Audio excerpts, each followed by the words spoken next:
Hello दोस्तों, जय माता दी। मेरा और मेरे एएस म्यूजिकल ग्रुप में आप सभी का बहुत बहुत स्वागत है। तो मैं बहुत ही मज़ेदार गीत लेके आई हूँ। सास और बहू का नोक-झोंक गीत है। जैसा होगा आप लोग कमेंट में ज़रूर बताइएगा, और किसकी किसकी सास ऐसी है ज़रूर बताना कमेंट में। बड़ी फैशन में रहे हमार बुढ़िया, बड़ी फैशन में रहे हमार बुढ़िया, हमार बुढ़िया हो हमार बुढ़िया, हमार बुढ़िया हो हमार बुढ़िया, सखी फैशन में रहे हमार बुढ़िया, सखी फैशन में रहे हमार बुढ़िया।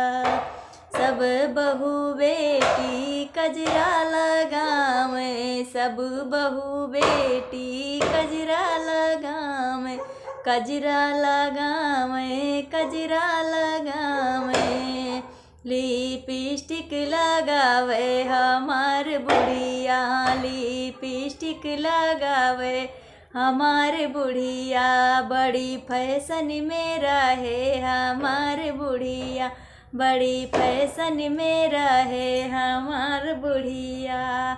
सब बहू बेटी सूट साड़ी पहने, सब बहू बेटी सूट साड़ी पहने, सूट साड़ी पहने हो, सूट साड़ी पहने, जीन्स टॉप पहने हमार बुढ़िया, जीन्स टॉप पहने हमार बुढ़िया, बड़ी फैशन मारा है हमार बुढ़िया, सखी फैशन मारा है हमार बुढ़िया।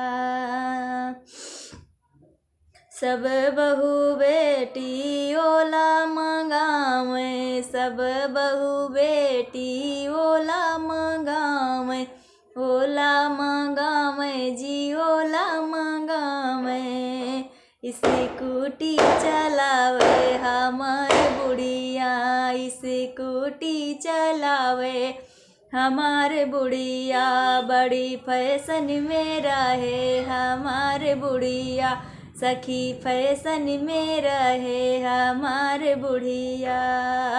सब बहू बेटी चाय कॉफ़ी पीवे, सब बहू बेटी चाय कॉफ़ी पीवे, देखो पेप्सी पिए हमार बुढ़िया, देखो पेप्सी पिए हमार बुढ़िया, बड़ी फैशन में रहे हमार बुढ़िया, बड़ी फैशन में रहे हमार बुढ़िया।